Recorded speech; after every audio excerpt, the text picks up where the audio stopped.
तो मीडिया की स्वतंत्रता को लेकर, कम से कम एबीपी न्यूज की स्वतंत्रता और निर्भीक पत्रकारिता को लेकर तसल्ली रखिए सर, और आराम से इस चर्चा में हिस्सा लीजिए आप। अरे भैया, राहुल गांधी को डिफेंड करने में कुछ तो शर्म करिए मेरे भाई। ये सैम पित्रोदा जी को राहुल गांधी पप्पू नहीं है, ये कहना क्यों पड़ा सर वहां पर उस मंच से? और बता दूं आलोक जी, 26 रेलवे स्टेशन ऐसे हैं चाइना में जहां एक भी ट्रेन नहीं आती। ये राहुल गांधी को कौन ज्ञान देता है जाके? ये अंकल सैम ज्ञान दिए हैं क्या? क्या हो गया मीडिया के साथियों को, आप लोगों को भाई? अरे यहाँ एक महीने में 26 ट्रेन के एक्सीडेंट हो गए, उसके ऊपर कोई नहीं बोल रहा है। वो रेल मंत्री जो है, दो ट्रेनें आपस में आके खड़ी हो रही हैं, उसकी चिंता नहीं है। आप केवल हंसना जानते हैं। ये हमारी सरकार है, नवाज शरीफ की सरकार है। आप केवल मजाक उड़ाना सीख रहे हैं। ये चाइना के डिफेंस मिनिस्टर थे, गायब, पता ही नहीं कहां चले गए। चाइना के फॉरेन मिनिस्टर गायब। दोस्तों नमस्कार, स्वागत है आप सभी का। आप देख रहे हैं एसके डिबेट। आजकल नेता प्रतिपक्ष राहुल गांधी अमेरिकी दौरे पर हैं। लोकसभा चुनावों के बाद राहुल गांधी का ये पहला विदेशी दौरा है। लेकिन राहुल गांधी जब जब विदेशी दौरे पर जाते हैं तब विवादों में छाई जाते हैं। अब नया विवाद उनके बयान को लेकर भी हो रहा है। दरअसल राहुल गांधी का टेक्सास यूनिवर्सिटी में एक इंटरव्यू हुआ। इंटरव्यू के दौरान उन्होंने भारत की तुलना चाइना से की और कहा, दुनिया में हर जगह रोजगार की समस्या नहीं है। पश्चिम में रोजगार की समस्या है, भारत में रोजगार की समस्या है। दुनिया में कई देश ऐसे हैं जहां वास्तव में रोजगार की कोई समस्या नहीं है। चाइना में निश्चित रूप से रोजगार की समस्या नहीं है। वियतनाम में भी रोजगार की समस्या नहीं है। उन्होंने अपने बयान में मोदी सरकार, भाजपा और संघ पर भी जमकर निशाना साधा। उनके बयानों को लेकर बीजेपी, राहुल गांधी और कांग्रेस पार्टी पर जमकर हमलावर है। आज की डिबेट इसी मुद्दे पर होने वाली है। बीजेपी की तरफ से सुधांशु त्रिवेदी जी और आलोक शर्मा कांग्रेस पार्टी की तरफ से हैं। दोस्तों वीडियो बहुत मजेदार होने वाली है। आपसे अनुरोध है वीडियो को अंत तक जरूर देखें। वीडियो पसंद आए तो लाइक करें, शेयर करें, कमेंट करें और मेरे चैनल को सब्सक्राइब करें। चलो दोस्तों, मेन डिबेट स्टार्ट करते हैं। चलिए शुरू करते हैं। ये सैम पित्रोदा जी को राहुल गांधी पप्पू नहीं है, ये कहना क्यों पड़ा सर वहां पर उस मंच से? देखिए, मुझे नहीं पता किस कंटेक्स्ट में कहा गया, मैं वहां पर मौजूद नहीं था। लेकिन हजारों करोड़ रुपया खर्च करके जो एक इमेज बनाने का काम किया, उसमें हिंदुस्तान का मीडिया भी शामिल था। अच्छा वापस आता हूं। अब स्किल डेवलपमेंट की बात आई। स्किल डेवलपमेंट में आपने भी बजट पे एबीपी न्यूज ने चलाया था कि 500 कंपनियों को आइडेंटिफाई करेंगे और 1 करोड़ लोगों को स्किल डेवलप किया जाएगा। 6 महीने इस फाइनेंशियल ईयर के चले गए हैं। अगर एक कंपनी आइडेंटिफाई हुई हो तो उसका नाम जरूर बताए एबीपी न्यूज पूरे देश को, दर्शकों को। अरुण जेटली जी ने पार्लियामेंट में कहा था कि क्या देश और क्या विदेश। मैं पूछना चाहता हूं, एबीपी न्यूज का ये शो केवल देश में देखा जाता है क्या? विदेश में नहीं देखा जाता है क्या? ये बेकार की जो अपने ऊपर जो शील्ड लगाने की आदत है ना, ये सब बेकार की है। मोदी जी कांग्रेस पर हमला करें, मोदी जी पंडित नेहरू पर हमला करें, मोदी जी वहां पर जाकर कांग्रेस को इतनी बुरी तरह से कोसें, तब तो बहुत बढ़िया है। मोदी जी कहें कि हमारा देश 2014 से पहले भ्रष्टाचार में डूबा हुआ था, तब तो बहुत अच्छा हो रहा था वहां पर। चीन को क्लीन चिट दे, तब तो बहुत अच्छा था। और हम तुलना करें, जो कि बीजेपी और आरएसएस पाकिस्तान, अफगानिस्तान और बांग्लादेश के बाहर तुलना नहीं कर सकती है। अब वापस आता हूं, छोटा सा, आज तो किसी की हिम्मत नहीं है कि सरकार के खिलाफ लिख दे। अगले दिन ईडी सीबीआई पहुंच जाएगी। एबीपी न्यूज अगर यहाँ पर जो सवाल उठा रहे हैं, नोटिस तो ये कैसे कहेंगे कि राहुल गांधी ने देश को बुरा दिखा दिया? ठीक है सुधांशु जी। शायद राहुल गांधी जी सबसे ज्यादा बाहर घूमने वाले नेताओं में से एक हैं। और दर्शकों के सुलभ संज्ञान के लिए बता दूं, एब्सर्ड, इलॉजिकल और वाहियात तुलनाएं नहीं करनी चाहिए। आपको पता है कि चाइना में एम्प्लॉयमेंट के लिए आधार क्या है? भारत की तरह नहीं है कि आप यूपी और बिहार से जाकर उठकर मुंबई में या बेंगलुरु में जाकर व्यापार कर सकते हैं। महाराष्ट्र के गांव से आकर आप गुड़गांव में व्यापार कर सकते हैं। नो, बीजिंग में है तो बीजिंग का ही परमिट है। नथिंग, कुछ नहीं कर सकते। रोजगार वो जो सरकार देगी वही तय करना पड़ेगा। अगर आपने कहा बेरोजगार है और सरकार ने कहा कि आप चलिए लेबर मजदूरी करिए, आप होंगे ग्रेजुएट, खत्म, आपका हो गया, रोजगार खत्म हो गया। मुझे लगता है इस ढंग के एब्सर्ड बातें नहीं करनी चाहिए और शायद लेटेस्ट जानकारी इन्होंने नहीं ली है। चाइनीज इकोनॉमी पिछले लगातार 3 बार से रिसेशन में है। चाइना की सबसे बड़ी रियल एस्टेट कंपनी, क्योंकि रोजगार सबसे ज्यादा कृषि में, कृषि हमारे यहां ज्यादा है, और उसके बाद अगर होता है तो इंफ्रास्ट्रक्चर में होता है। आज इंफ्रास्ट्रक्चर में घोस्ट टाउन है चाइना में। एवरग्रांड उनकी सबसे बड़ी रियल एस्टेट कंपनी साहब डिफॉल्टर हो गई। 1 दर्जन रियल एस्टेट कंपनियां डिफॉल्टर हैं। जिन लोगों ने पैसे दिए हुए हैं मकान लेने के लिए, उनको मकान नहीं मिल पा रहा है। और बता दूं आलोक जी, 26 रेलवे स्टेशन ऐसे हैं चाइना में जहां एक भी ट्रेन नहीं आती। उन्होंने बना के इंफ्रास्ट्रक्चर खड़ा कर दिया, कोई जाने वाला ही नहीं है। ये राहुल गांधी को कौन ज्ञान देता है जाके? ये अंकल सैम ज्ञान दिए हैं क्या?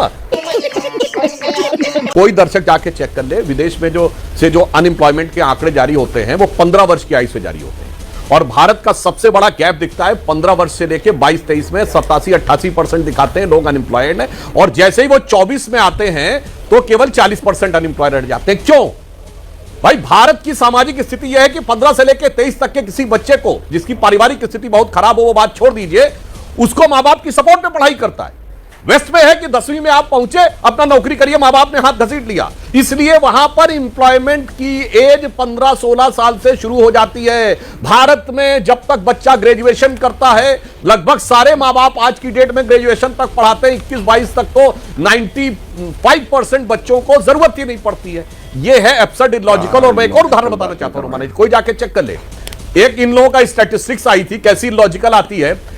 0 से 4 ईयर तक के बच्चों में 80% बच्चे इन्होंने लिखा जीरो फूड पे। अब बताइए कोई जीरो फूड पे होगा तो मर जाएगा। ये जानते कहां से आया?